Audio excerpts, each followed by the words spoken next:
Good day, Bashar. And you good day. I have a question about how these beliefs, negative beliefs, might densify to the point of getting stuck in the body. Like I have this pain in the back of my left shoulder. Yes. And I've tried many, many different modalities, emotional processing, acupuncture, chiropractics, that kind of thing. And when I sit in a deep meditation and let a lot of light in, it's excruciatingly painful behind my left shoulder. All right. So I kind of see that as one of those beliefs All that you right. said. Or May I ask you a question? Yes. Oh, thank you. What is your resistance to being your full self?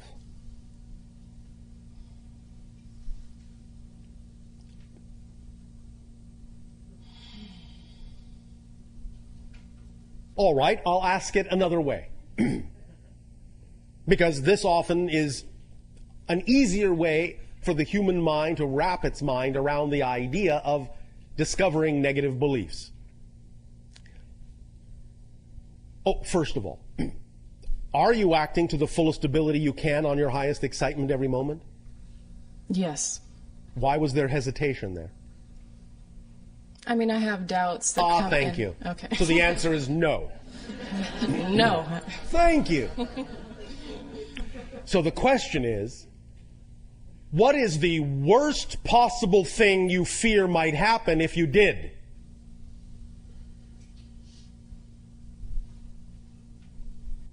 Oops.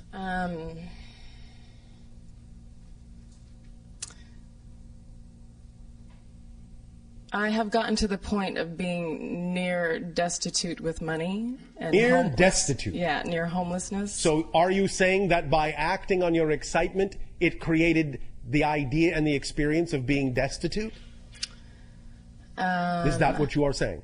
Yes, I guess so. Do you understand that that is a fallacy? Yes. All right, explain it to us. How is it a fallacy, what you have just said? Well, acting on my highest excitement, Yes. I mean, there has to be a negative belief system in there saying Yes, because that why? I don't deserve it. Because or why? like that. Because why? Yes, because why? How do you know that? Because I'm not living that reality. Because if you are actually truly in your excitement, if you're actually truly in that vibration, if you're actually truly in that state of being, that state of being does not, by definition, contain an experience of destitution. Correct. That tells you you must be relying on some other frequency to create that experience. Right. So why are you connecting the idea that excitement leads to destitution? Why are you creating that hybrid belief system? I guess because my highest excitement Yes. involve things like that cost a lot of money that I don't have in the moment. So? Do you remember our definition of abundance? Yes. What is it? Allowing. No. Oh.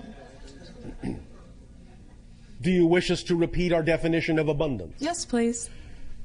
Are you paying attention? Yes, Are you sure? I am. Thank you. Abundance.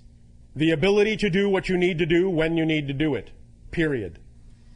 What I need to do when I need to do it. Yes. The ability to do what you need to do when you need to do it. Sometimes that might require money, and if money is required, money will be there. If money isn't there, what does that tell you? Money may not be required to give you the ability to do what you need to do when you need to do it. Now, we understand that money is one of the valid symbols of exchange and abundance on your planet, but it isn't the only one. Many times when you have been raised to believe that money is necessary to do certain things, you actually shortchange yourself by closing the doors through which other forms of abundance might actually have brought that ability to you. Do you understand this concept? Yes. So it can be that you have a belief that says that certain things cannot be done, that you cannot experience abundance unless it comes in the form of money, when in fact you could be allowing abundance to come to you in many other forms, including money, when and where it's actually the most effortless form of abundance required for a certain thing. I have experienced that on many occasions. Yes. You know, following my excitement, whether it's walking in the woods Yes. or, you know, Yes. not taking a job, you know, when I'm Yes. scared that I need to or whatever. Yes, although you also want to pay attention to the fact that if you have belief systems that say that if you don't take the job, you will be destitute, that you will also create a self-fulfilling prophecy by not honoring that belief. You cannot simply force yourself to jump off a cliff if you actually don't believe you have a parachute. Well, I jumped off the cliff 2 years ago, Yes. and it's been a process of, you know, Yes. bit by bit getting to that place where All that right. is. Have you been having fun? Yes, actually. All right. Yes. And a lot has manifested. You know, I've been to Peru, I've been to Hawaii, right. I've been, you know, blessed with a lot of... Did you always manifest money to allow those things to occur? No. Well, what a surprise. So the question is, can you allow the belief systems, the positive belief systems that obviously work very well in certain areas of your life, to work in other areas of your life? The belief that you are dealing with is a belief that says that while in certain areas the positive belief can work, in other areas they can't. So why is that belief within you? Why are you making a differentiation in certain areas of your life where the mechanism that works just fine in one area doesn't work in another? Why the differentiation? How are you defining those areas to be so different from the areas in which the belief works just fine? I guess so. That's what you need to explore, is what we are saying. Okay, great. You're making a difference where no difference needs to be made. I see. And that's the belief you have to find. I've got it, yeah. Make sense? Yes. So Does that help you? That has to do with this pain behind my shoulder that won't A lot of it, budge. yes. Okay. You're giving yourself, in a sense, a pain in the neck. Yeah. Okay. All pain is resistance to the natural self. Right. You follow? Yes, I do. All right. You have created a restriction upon yourself, a limitation upon yourself, and thus you are not attracting the idea of the relaxation and release of that energy because you are not flowing it. You are letting it build up, and in that sense, by restricting a build-up, it's going to become more and more and more painful. That's why when you meditate, it amplifies the pain because the meditation is putting you more in touch with it, but you're not still finding out the belief system that's not allowing you to flow your energy into certain areas of your life because of the belief system and the definition you have of those areas that makes them seem so different than other areas that work flawlessly. So when you find out why you are defining those areas as different and how you are defining them to be different, then your energy can flow in those areas now that you know that they don't have to be different, and the restriction will relax and the pain will ease, and you will attract things into your reality that will also help you alleviate the pain. Okay. Does that help you? Yes, very much. Thank you. Thank you.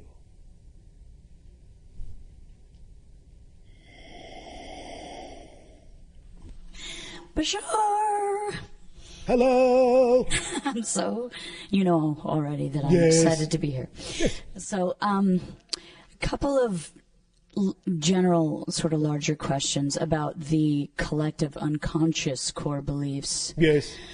Well, I think it was Thoreau said the majority of men lead lives of quiet desperation. And All right. I'm just sort of wondering, as you are able to peruse the planet, Yes.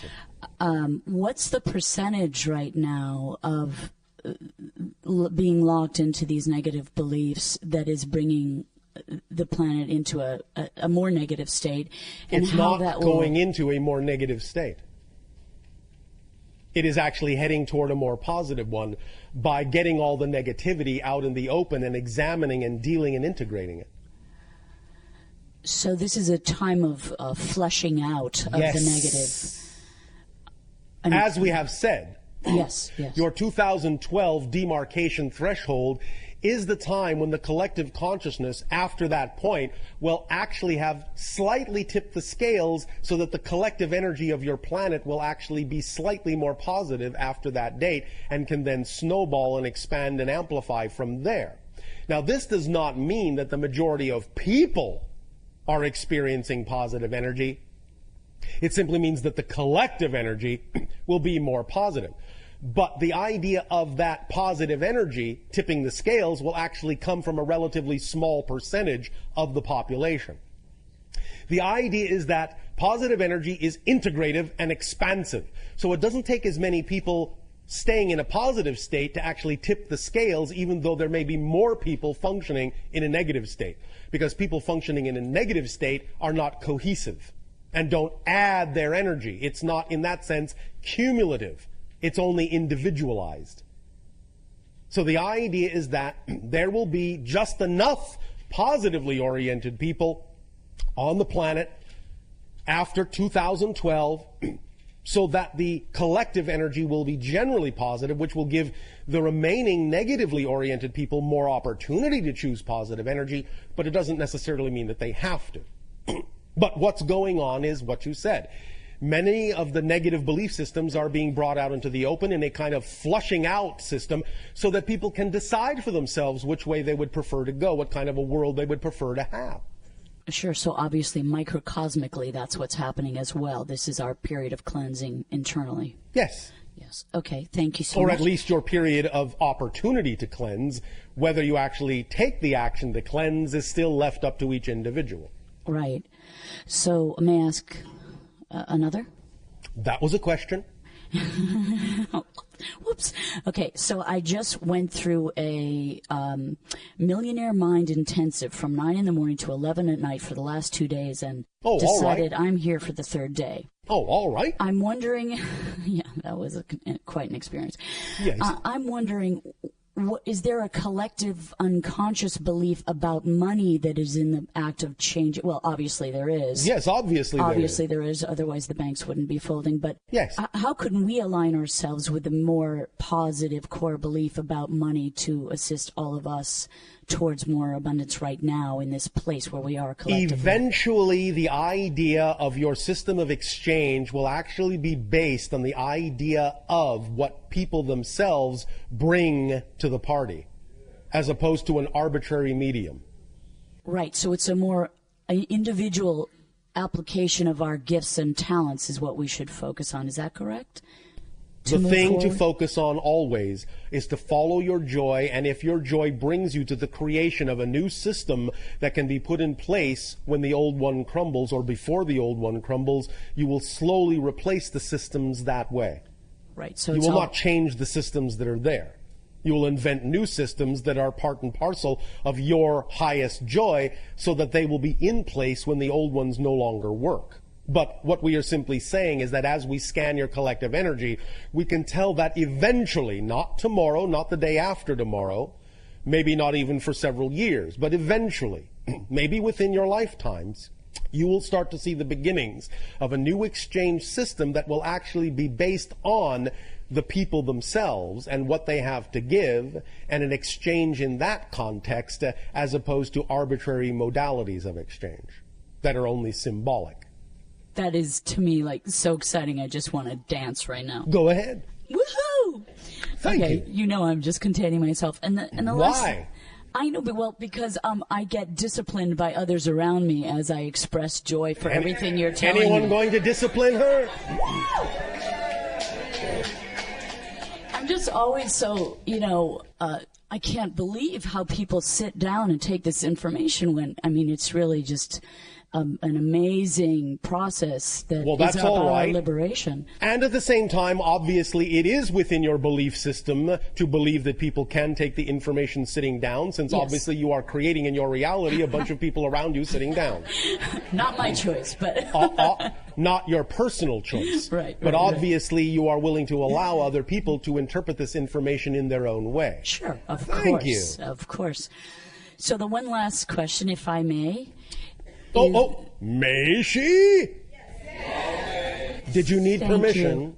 Yeah, because I don't want to steal anyone else's time. It is all well and good to be considerate. Nevertheless, you already knew that you could ask another question. Thank you. Thank you.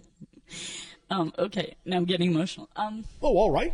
So, you talk about that moment, which is, I think it's kind of like the crux of the paradox, where yes. you're smack dab in the very center, looking at smack dab. Yes, you're looking at the no choice, and so the conclusion is, I don't want to survive. Yes, in the negative belief. Yes, deep in the core of the negative structure there. Yes. It seems to me like that is also a place of tremendous potential alchemy. Like, yes, of course. That's what we're talking about. Right. I understand that, and I know you sort of answered this question as what would I have to believe is true in order to be in the situation.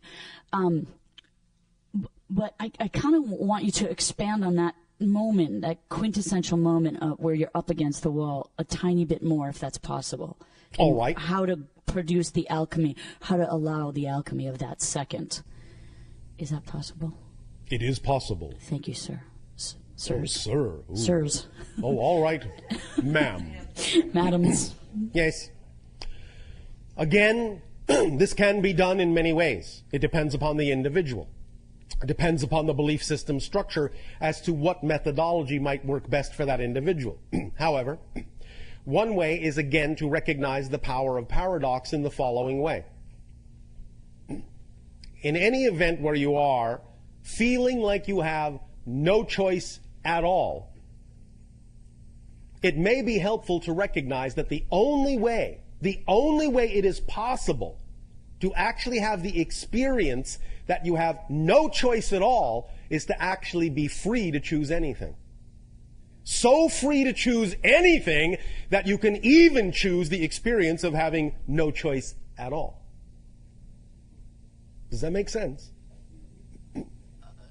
Yes, no, maybe. I'm getting there. It's kind of like living inside your anonymity, or I don't know. It's asking yourself, how did it come down to the idea that there is no other choice here? Because again, there's a negative and a positive side to this.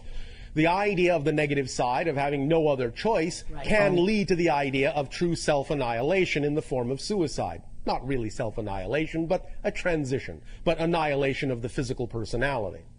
The idea of no choice at all in the positive sense is that your passion is so representative of your true vibration that nothing else seems logical to choose, that there is no other choice but that one.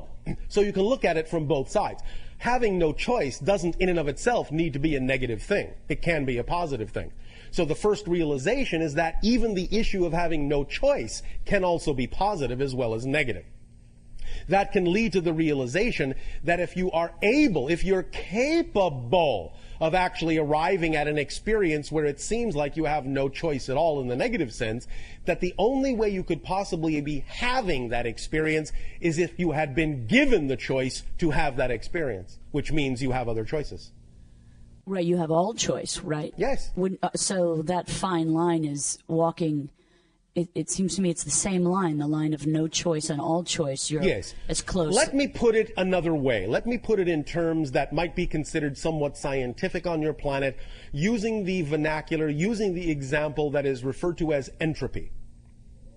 The idea that your scientists have expressed is that when all things, shall we say, in the universe, in creation, give off their energy, give off all their energy, when everything breaks down so that there is no more exchange, no more difference between anything, when it's all homogeneous and no more energy exchange exists, no more action can occur, if you actually look at that state from another point of view, you will realize that once complete and total entropy and non-action has been achieved, everything is equal. There is no way to tell anything apart from anything else.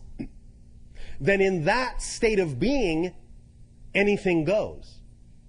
Which means that it can actually start to recrystallize. It can actually start to reclump. It can actually start to redifferentiate. So from absolute entropy can actually come the seed of a new creation, the seed of a new Big Bang, so to speak. Because once you arrive at a place where everything is absolutely equalized, then anything can happen, because space and time, you don't know what direction anything is going in at all. It's all the same. So it might as well be going in any direction you prefer it to go in. And thus, by having that very thought, it brings everything into action following that thought, because that thought now is all there is for anything to take its cue from. Does that make sense? Yes. So when you arrive at the idea of having no choice, it's very similar to the idea of everything being equal, of not seeing any other direction to go in, because there is simply no other action to take. And when there is no action to take in any direction at all, then you can actually take any action you wish, because when there is no action to take, all the rules are gone. Everything is gone. There are no more limitations at all, whatsoever. So you can do anything from that point. So having no choice, paradoxically, means you have every choice. Because once you have no choice, there are no rules, there are no limitations. Is that why I personally straddle that line so much? Because I'm seeking this tremendous liberation? You are doing that particular balancing act as a exploration of a theme. Yes. Okay. Does that help you? Yes. When will it be over? Never. Why would you want it to be over? Does that mean that you are not allowing yourself to define this experience in a positive way? Because all you're actually asking is the question, when will I choose to have the experience in a positive way? When will I choose to define it in a positive way? Because when I define it in a positive way, I'll never want it to end. Yes, to live more in the infinity. Instead of walking on the line between the two. Yes. I would, is there a way to walking jump on off? The line between the two is experiencing the balance of infinity, if you define it that way. See, what we are saying is you can define it however you wish. Right. And that's what's going to determine how you're experiencing what it is you are creating. So I'm just seeing it as a negative instead of... And so you're experiencing it in a negative way. Everything is fundamentally neutral. It doesn't have built-in meaning. Right. Walking the line between the two doesn't mean anything. You decide what it means, and when you decide what it means, the meaning you give it determines the effect you experience from it. It's as simple as that. Life is meaningless. It doesn't have built-in meaning. You give it meaning. Right. Make sense? Yes. So when will you define this experience in a positive way so that you can start experiencing it in a positive way? When? I'm asking the same question. Is the key... Is the answer now? If you give it to me. The answer is now if you want it. I want it. But I can't give it to you if you won't take it. I will take it gladly. Then why will you take it from me and not from yourself?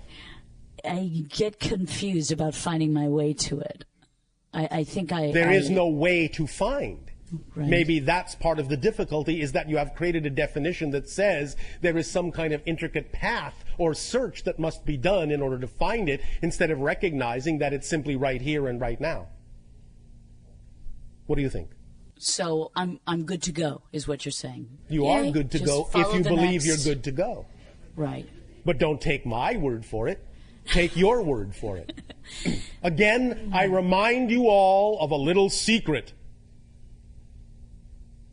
When you speak to us, you are speaking to your higher self, but allowing us to disguise your higher self in our personality template.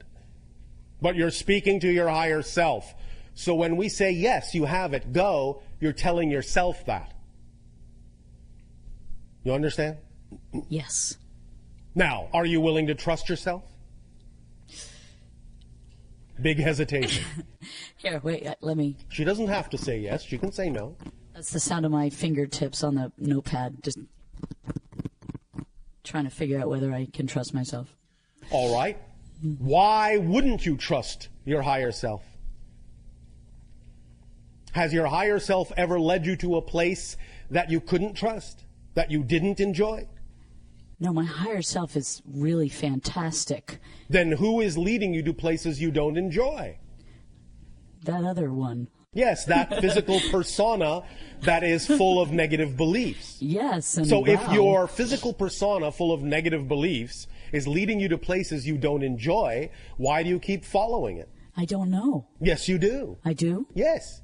You obviously have a belief that says you must follow it. So find out what that belief is. And when you identify that belief, you won't follow it to those places anymore. Right. I know what you said is true.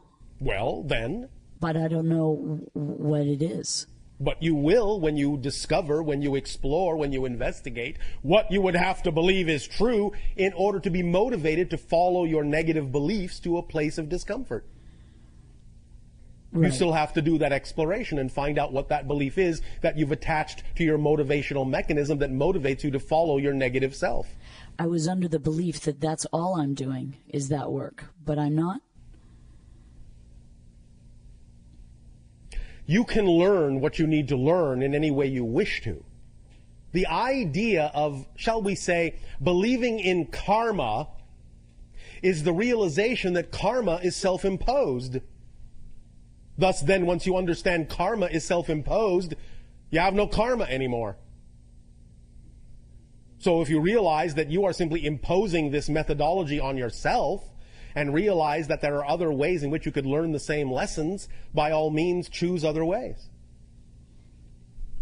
Yes? Yes. Thank you. Thank you very much, and everyone, too. You are welcome. Thank you, Bashar. For these brief moments before your nutritional break, all of you become very relaxed.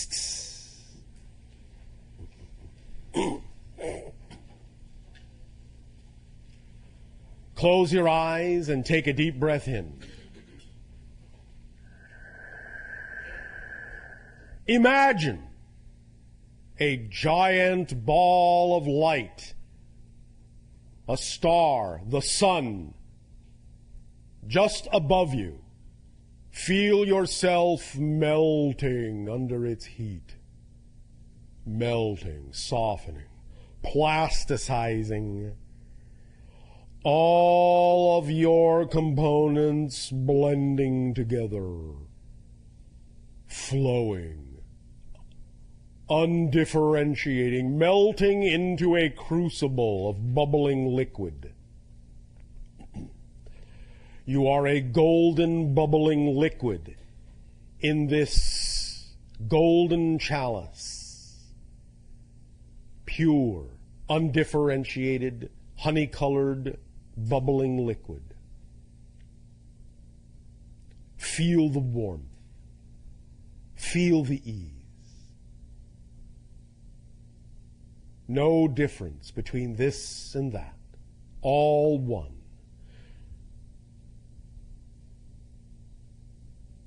Bubbling, bubbling, bubbling. Feel the sun recede. Feel yourself crystallizing, differentiating, new pathways, new crystals, becoming ice, freezing into a pattern that still contains that same relaxed, undifferentiated knowingness, even while you create differentiation within your pattern. But every crystal is imbued with the same knowledge, the same understanding that all have access to the same energy. All are one, and the one is all. Now feel yourself getting colder and colder and colder. Feel yourself, this ice crystal in the blackness of space, crystallizing, crystallizing, crystallizing until you crack and shatter into 1,000 shards and go floating off in zero gravity in all different directions, glistening in the distant starlight, little pinpoints of ice crystal light floating off, floating off, floating off. until your crystals are evenly dispersed throughout the totality of the emptiness, of the blackness, of the void. And there is nothing but your crystals everywhere, equidistant, glistening, glistening, glistening. And then the light goes out. And then you suddenly awaken to the fact that you are a body in a world once again. Awakening from this dream, this expansive idea, this expansive reality is contained within you. In every cell, in every atom, in every subatomic particle. Breathe in the knowingness. Breathe it in, breathe it in, breathe it in. And as you exhale, exhale with certainty that you are not the same person that was here a moment ago. This is a new reality, a new person in a new reality. And as you shift moment to moment, new realities are created every moment. And it is always your choice to draw from that certainty, that knowingness, that interconnectedness of all things to create whatever reality you prefer, whatever belief you wish. Breathe it in. Moment to moment, every breath is a new universe, a new reality, moment to moment. Recognize the difference. Create the difference between the realities. The more degree of difference you design, the more you will know that you are changing your reality every moment. The only reason you don't know that now is because every reality you create is so similar to the last one. The more difference you allow in each new reality, the more you will know and experience the truth that manifestation is instantaneous, that creation of new realities is immediate, and always has been, and always will be. But you will be able to see that, you will be able to make that experience and that instantaneity visible by creating a greater degree of difference with each new reality creation that comes with every moment. Be free to be you. You will attract what you need. Take a deep breath in. Hold it. Hold it. Hold it. And blow it out.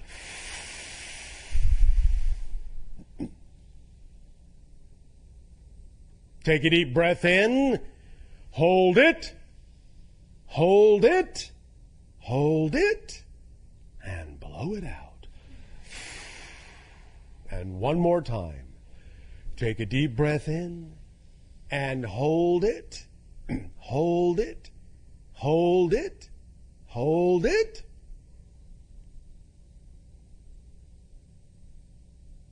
Well, what are you waiting for? Let it out.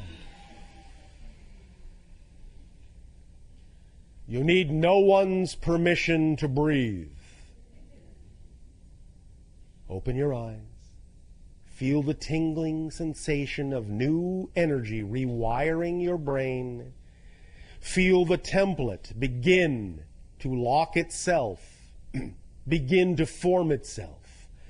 The new pattern of belief system structure awareness beginning to take hold in your neurological paths.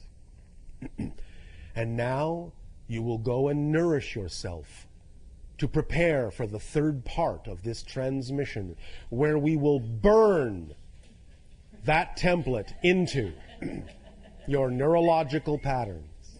Enjoy your break. Good day.